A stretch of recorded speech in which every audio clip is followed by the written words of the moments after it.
बिस्मिल्लाहिर्रहमानिर्रहीम। Students, DAE के लिए लॉन्ग क्वेश्चंस की सीरीज़ के साथ आप देख रहे हैं एजुकेशनल चैनल KMCH। हमारा सब्जेक्ट है अप्लाइड फिज़िक्स, चैप्टर है उसका मोशन, और क्वेश्चन नंबर 7 करना है हमने। और क्वेश्चन नंबर 7 है सेंट्रीपिटल फोर्स के बारे में। फ़िज़िक्स 122, फ़िज़िक्स 113 और फ़िज़िक्स 132 का ये चैप्टर नंबर 3 है। Long question number 7 chapter number 3 motion का ये चैप्टर है। और क्वेश्चन है हमारा define centripetal force, derive formula for centripetal force, कि हमने सेंट्रीपिटल फोर्स को डिफाइन करना है और फिर इसका फार्मूला जो है Fc = mv²/r, हमने इस फार्मूला को ड्राइव करना है। सेंट्रीपिटल एक्सेलरेशन, फ़र्ज़ कर लें हमारे पास कोई बॉडी है जो कि एक सर्कुलर पाथ के ऊपर यूनिफॉर्म स्पीड से घूम रही है। जब कोई बॉडी सर्कुलर पाथ पे मूव कर रही होती है तो उसकी डायरेक्शन जो है वो हर लम्हे चेंज हो रही होती है, और किसी बॉडी की वेलोसिटी में बेशक उसमें मैग्नीट्यूड में कमी बेशी हो या उसकी डायरेक्शन चेंज हो, तो हम कहते हैं कि उसकी वेलोसिटी चेंज हो रही है। तो इसका मतलब ये हुआ कि जब कोई बॉडी सर्कुलर पाथ के ऊपर यूनिफॉर्म स्पीड से मूव कर रही होती है तो उस वक्त उसकी वेलोसिटी की डायरेक्शन जो है वो हर लम्हे चेंज हो रही होती है।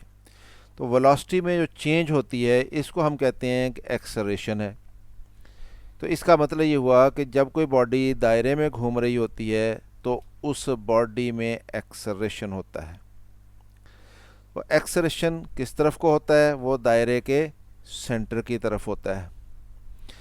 जो एक्सेलरेशन दायरे में घूमती हुई बॉडी में दायरे के मरकज़ की तरफ होता है उसको हम सेंट्रीपिटल एक्सेलरेशन कहते हैं।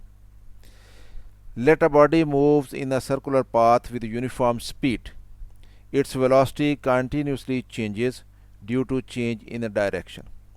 This produces acceleration in the body which is directed towards the center of the circular path. This is called the centripetal acceleration. तो ये हमने सेंट्रीपिटल एक्सेलरेशन की डेफिनेशन कर लिया और हमें ये पता चल गया कि सेंट्रीपिटल एक्सेलरेशन जो बॉडी दायरे में घूम रही होती है उसमें होता है, और ये दायरे के मरकज़ की तरफ इसकी डायरेक्शन होती है, और ये वेलोसिटी जो है जो हर लम्हे उसकी डायरेक्शन बदल रही होती है वो इस एक्सेलरेशन की वजह से होती है। अब किसी भी बॉडी में जब एक्सेलरेशन होता है तो इट मीन्स कि उसके ऊपर कोई फोर्स लग रही है, क्योंकि जब किसी बॉडी के ऊपर फोर्स लगती है तो उसमें एक्सेलरेशन प्रोड्यूस होता है। तो इसका मतलब ये है कि दायरे में घूमती हुई बॉडी जो है उसके अंदर अगर एक्सेलरेशन है जो कि दायरे की मरकज़ की तरफ है तो इसका मतलब ये है कि उसके ऊपर कोई फोर्स लग रही है जिसकी डायरेक्शन दायरे के मरकज़ की तरफ है। तो उस फोर्स को हम कहते हैं कि ये फोर्स जो है ये सेंट्रीपिटल फोर्स है। अब हम इसको डिफाइन करते हैं, सेंट्रीपिटल फोर्स की definition. When a body moves in a circular path, कि जब कोई बॉडी किसी दायरे में हरकत करती है, there is always a force which compels the body to move in the circular path. तो कोई ना कोई फोर्स उसके ऊपर लग रही होती है जो उसको सर्कुलर पाथ पे मूव करने पे मजबूर करती है। अगर वो फोर्स ना लग रही हो तो फिर वो सर्कुलर पाथ पे मूव ना करे। This force is called centripetal force. यानी सेंट्रीपिटल फोर्स वो फोर्स होती है जो दायरे में घूमने वाली बॉडी को दायरे में रखती है। और मैथमेटिकली ये फोर्स कितनी होती है इसको हम Fc से रिप्रेजेंट करते हैं, ये बराबर होती है mv²/r के। तो ये सेंट्रीपिटल फोर्स का फार्मूला हमने लिखा है।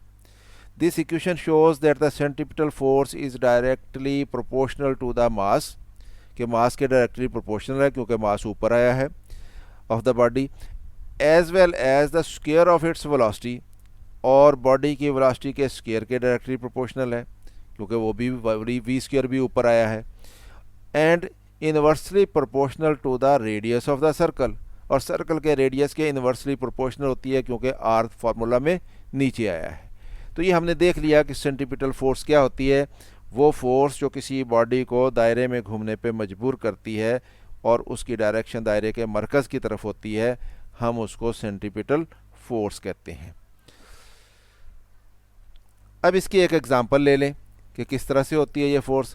ये फिगर ए दिखाई गई है, उसमें एक शख्स जो है वो अपने हाथ में एक डोरी जो है उसके साथ एक बॉल बांध के तो उसको दायरे में घुमा रहा है।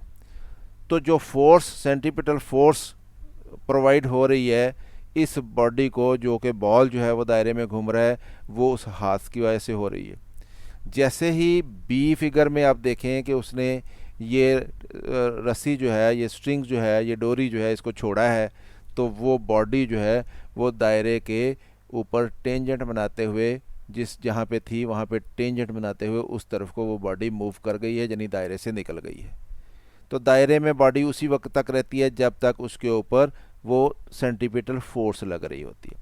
A man is moving a ball of mass m in a circular path with the help of a string.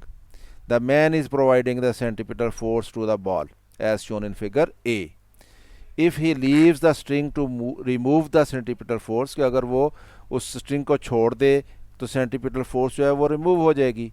then the ball will move in a straight line instead of the circular path. तो फिर ball जो है circular path पे move नहीं करेगा, वो straight line पे move कर जाएगा, जैसा कि फिगर बी में दिखाया गया है। अब हम आते हैं अपने क्वेश्चन के अहम पार्ट की तरफ। Prove that F C is equal to M V square over R, यानी ये हमने फार्मूला जो है वो साबित करना है, या यूँ कह लें कि इसको डिराइव करना है, इस रिलेशनशिप को। उसके लिए पहले फिगर को समझें। ये एक दायरा है जिसका रेडियस जो है वो आर है, ये इसका सेंटर है ओ और ये इसका रेडियस है आर। एक बॉडी जो है इस दायरे में घूम रही है इस डायरेक्शन में, यूं यूं, और उसकी जो वेलोसिटी है वो, क्योंकि वो दायरे में घूम रही है तो वेलोसिटी की डायरेक्शन तो हर लम्हे बदलेगी, लेकिन वेलोसिटी जो है उसकी मैग्नीट्यूड जो है वो सेम है। यानी जितनी वेलोसिटी उसकी इस जगह पे थी और इस जगह पे उसकी वेलोसिटी की डायरेक्शन क्या होगी, ये वेलोसिटी की डायरेक्शन होगी दायरे पे टेंजेंट, जब वो ए पॉइंट पे होगी तो। और जब वो मूव करते हुए बी पॉइंट पे चली जाएगी तो उसकी वेलोसिटी की डायरेक्शन ये होगी दायरे पे टेंजेंट। यहाँ पे उसकी वेलोसिटी की मैग्नीट्यूड और यहाँ पे उसकी वेलोसिटी की मैग्नीट्यूड सेम होगी, लेकिन क्योंकि डायरेक्शन बदल गई है इसलिए हम कहेंगे कि यहाँ पे उसकी वेलोसिटी v है और यहाँ पे उसकी वेलोसिटी है v डैश है।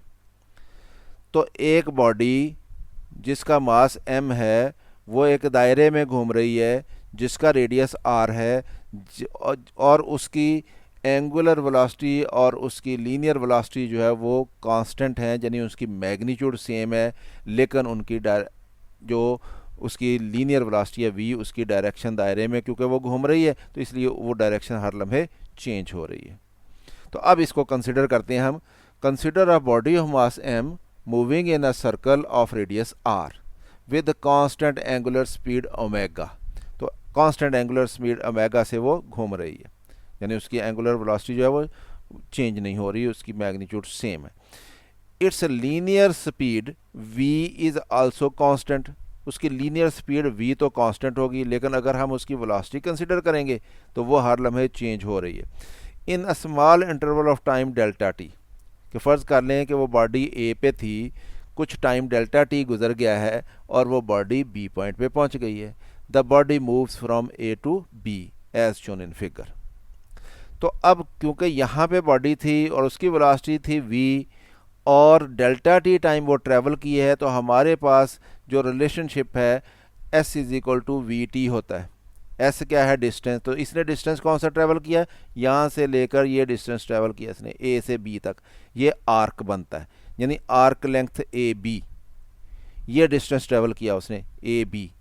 तो ये ए बी किसके बराबर होगा, ये इसकी वेलोसिटी ज़रब टाइम होगा, यानी v डेल्टा टी। तो आर्क लेंथ ए बी जो है ये बराबर होगी v डेल्टा टी के। ये हमारे पास एक रिलेशनशिप आ गया। अब मैंने ये फिगर दोबारा शो की है, लेकिन आपने जब क्वेश्चन हल करना है तो आपने इसको एक ही दफ़ा बनाना है, इस फिगर को, ये वाली फिगर जो है, ये फिगर आप बनाएंगे एक दफ़ा। अब हम देखते हैं कि ये इस फिगर से हमने इस फिगर को कैसे बनाया है।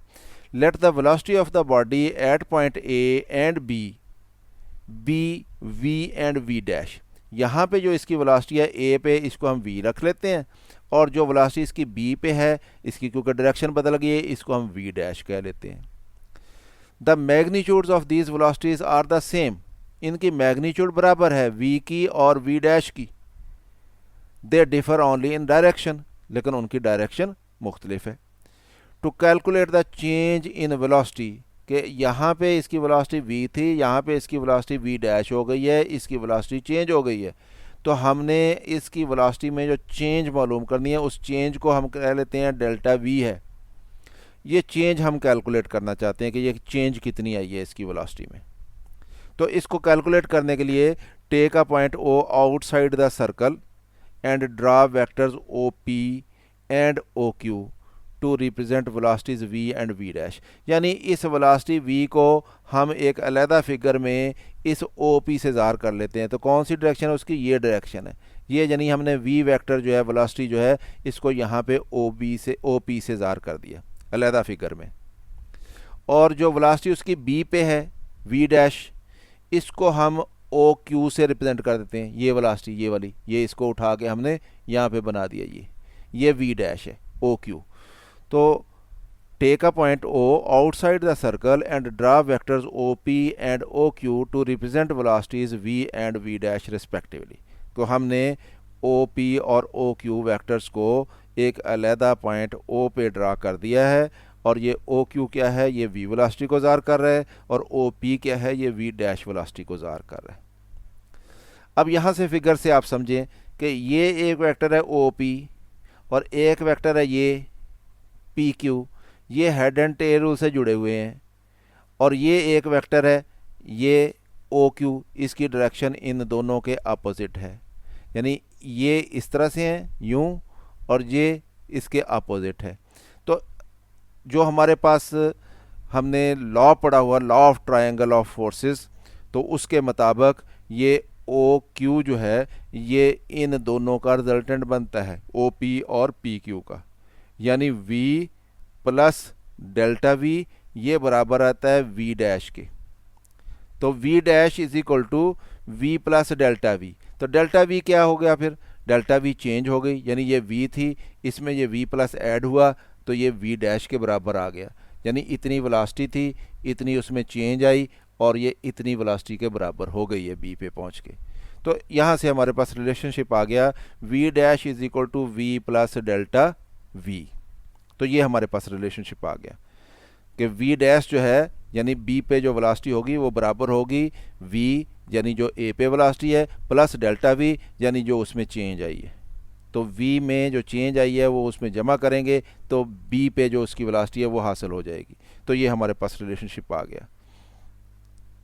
अब ये फिगर मैंने दोबारा फिर बनाई है ताकि इस स्लाइड पे आपको समझा सकूं, लेकिन आपने ये बार बार फिगर नहीं बनानी, आपने दोनों फिगर एक एक ही दफ़ा बनानी। The instantaneous acceleration of the body, किसी भी बॉडी का इंस्टेंटेनियस एक्सेलरेशन क्या होता है? एक्सेलरेशन होता है rate of change of velocity, और rate of change of velocity क्या होता है? Delta v over delta t। और अगर डेल्टा t बहुत स्मॉल हो, यानी इतना स्मॉल कि अप्रॉक्सीमेटली इक्वल टू ज़ीरो, तो हम फिर उसको लिमिट की फॉर्म में लिखते हैं, यानी limit delta t tends to zero. तो जब हम इस डेल्टा v और डेल्टा t की लिमिट ले लेते हैं, इस डेल्टा t को बहुत स्मॉल कर लेते हैं, तो किसी एक पर्टिकुलर लम्हे पे हमारे पास एक्सेलरेशन निकल आता है। तो इसको हम कहते हैं ये इंस्टेंटेनियस एक्सेलरेशन है। इंस्टेंटेनियस एक्सेलरेशन का मतलब ये कि किसी एक पर्टिकुलर टाइम पे किसी बॉडी में जो एक्सेलरेशन होता है वो। अदरवाइज़ हमारे पास एवरेज एक्सेलरेशन होता है, जब डेल्टा टी छोटा ना हो, ये वक्फा छोटा ना हो, ज़्यादा हो, तो फिर हमारे पास इस वक्फे के दौरान जो एवरेज एक्सेलरेशन होता है हमें वो हासिल होता है। लेकिन अगर हम इस वक्फा को बहुत छोटा कर लें, इतना छोटा कि अप्रॉक्सीमेटली ज़ीरो, तो फिर एक पर्टिकुलर लम्हे पे हमारे पास एक्सेलरेशन आता है जिसको हम इंस्टेंटेनियस एक्सेलरेशन कहते हैं। तो ये इंस्टेंटेनियस एक्सेलरेशन का हमारे पास फार्मूला है, वो इस फार्मूला से आएगा। The direction of this acceleration, अब इस बॉडी में जो इंस्टेंटेनियस एक्सेलरेशन होना है किसी एक पर्टिकुलर लम्हे पे, वो एक्सेलरेशन तो दायरे के मरकज़ की तरफ ही होना है। तो the direction of the acceleration will be the same as that of delta V. तो ये डेल्टा वी की तरफ होगा, इधर को, यानी ये इधर को होना है, सेंटर की तरफ को, यूँ। यूँ सेंटर की तरफ यूँ आएगा, जैसे ये है, ये वेक्टर है इस तरफ को, तो ये सेंटर की तरफ होगा। If time is very small then the acceleration will be directed towards the centre, तो फिर वो सेंटर की तरफ होगा और वो फिर सेंट्रीपिटल एक्सेलरेशन होगा। इसका मतलब in figure we see that. अब दोनों फिगर्स को कंसिडर करें। इस फिगर में हमारे पास एक ट्रायंगल बन रही है, ये है ओ ए और ये बी, ये ट्रायंगल, ये वाली ओ ए बी यूँ, और दूसरी ट्रायंगल हमारे पास ये है जो हमने वेलोसिटीज़ के लिए बनाई है, ये है ओ पी और क्यू। तो ये दोनों ट्रायंगल्स हैं, दोनों ट्रायंगल्स सिमिलर हैं। सिमिलर किस लिए हैं? इसलिए कि इसके दोनों ये साइड्स बराबर हैं।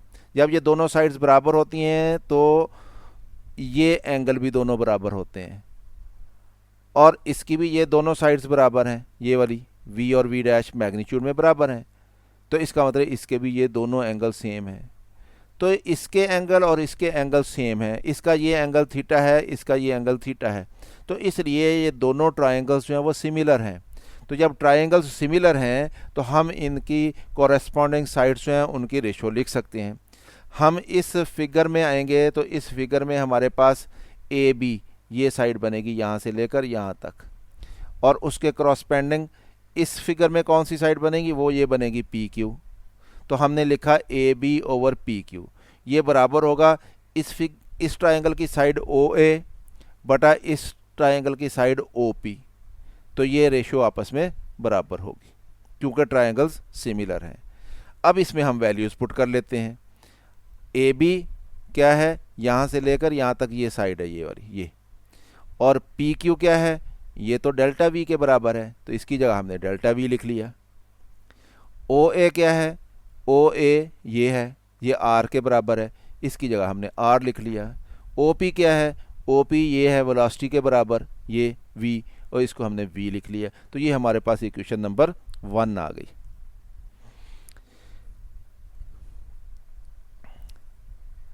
अब अगर टाइम बहुत ही स्मॉल होगा तो ऐसी सूरत में अगर आप पीछे फिगर में देखें तो हमने यहाँ पे ये ए बी जो लिया है ये वाला, ये ए बी यहाँ से लेकर यहाँ तक का ये वाला, जबकि ए बी ये वाला जो है ये ए बी आर्क है, ये वाला ए बी आर्क है, लेकिन ट्रायंगल में ये ए बी बनेगा। ये इस ए बी में और इस ए बी में फ़र्क होगा जब डेल्टा टी बहुत ज़्यादा होगा, लेकिन जब डेल्टा टी बहुत कम होगा, वक्फा इतना स्मॉल कर दें, बिल्कुल छोटा सा वक्फा कर दें इतना, तो फिर ये ए बी आर्क और ए बी लेंथ जो है ट्रायंगल की साइड की, ये अप्रॉक्सीमेटली इक्वल हो जाएंगे।